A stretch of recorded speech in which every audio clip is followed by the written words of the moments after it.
कश्मीर में शहीद हुआ नौगछिया का लाल। देश की सेवा में अपने प्राण न्यौछावर करने वाले वीर सपूत शहीद संतोष यादव सिर्फ एक सैनिक ही नहीं बल्कि एक समर्पित पिता और आज्ञाकारी पुत्र भी थे। वे जल्द ही स्वैच्छिक सेवानिवृत्त वीआरएस लेने वाले थे। उनका सपना था कि वे सेना की नौकरी से समय निकालकर अपने बच्चों की पढ़ाई पर ध्यान दें और अपने वृद्ध माता पिता की सेवा कर सकें, लेकिन उससे पहले ही वे देश के लिए शहीद हो गए। सेना में 4 साल बची थी नौकरी। सेना की नौकरी में भी 4 साल बाकी थे।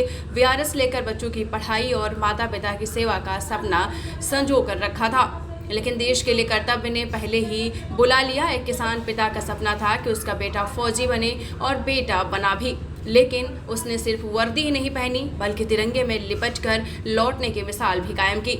शहीद संतोष यादव एक साधारण किसान परिवार से थे।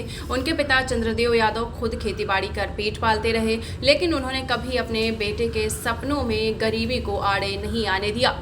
खेत की मिट्टी से मेहनत उगाई और उसी मेहनत से बेटे को पढ़ा लिखा कर सेना में भेजा। शहीद के पिता चंद्रदेव यादव ने भावुक होकर कहा कि शायद उसके भाग्य में यही लिखा था। बड़ा भाई और 4 बच्चों के पिता।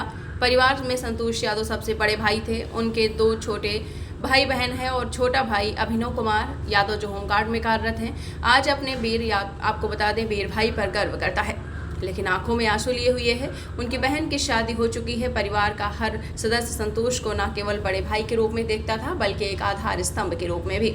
माँ बाप ने अपना सहारा खो दिया। संतोष यादव के जाने से न केवल सेना ने एक बहादुर जवान खोया बल्कि एक पिता के साये से वंचित 4 मासूम बच्चे, एक भाई और माँ बाप ने अपना सहारा खो दिया।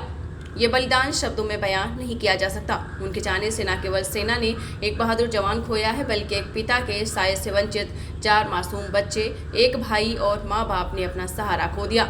जब भाई ने आर्मी ज्वाइन की तो बहुत अच्छा लग रहा था, लेकिन आज थोड़ा ठीक नहीं लग रहा है। आज बहुत दुख हो रहा है, लेकिन साथ ही गर्व भी महसूस हो रहा है। उनका भाई देश के लिए शहीद हुआ।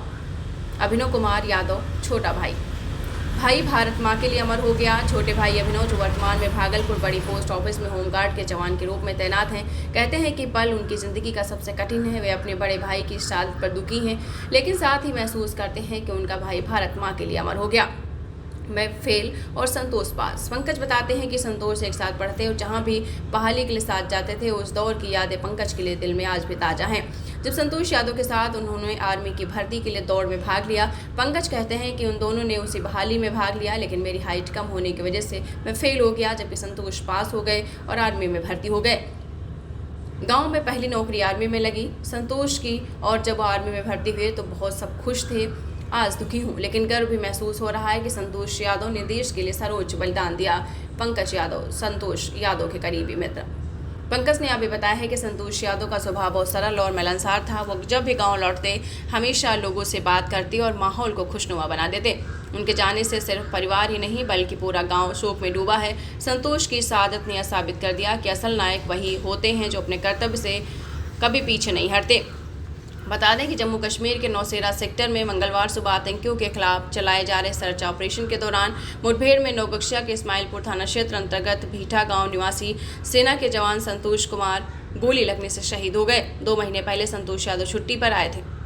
संतोष भारतीय सेना में साल 2002 में भर्ती हुए। ट्रेनिंग के बाद सबसे पहले हिमाचल प्रदेश गए, इसके बाद अरुणाचल प्रदेश, महाराष्ट्र में तैनात थे। इसके बाद उनकी पोस्टिंग कश्मीर के नौशेरा सेक्टर में हुई। वे 3 साल से नौशेरा सेक्टर में तैनात थे। सेना की ओर से शहीद संतोष यादव के पार्थिव शरीर को उनके पैतृक गाँव भीठा लाने की प्रक्रिया शुरू हो गई है। बता दें कि भारत पाकिस्तान तनाव के बीच बिहार के कई लाल अपना बलिदान दे चुके हैं। छपरा के इम्तियाज़ और सिवान के राम बाबू सिंह शहीद हुए हैं। नवादा के मनीष कारगिल में ड्यूटी के दौरान शहीद हुए। नालंदा जिले के उतरथू गांव के सिकंदर जम्मू कश्मीर में कुपवाड़ा में तैनात थे, जहां 13 मई को देश की रक्षा करते हुए उन्होंने अपने प्राणों की आहुति दे दी।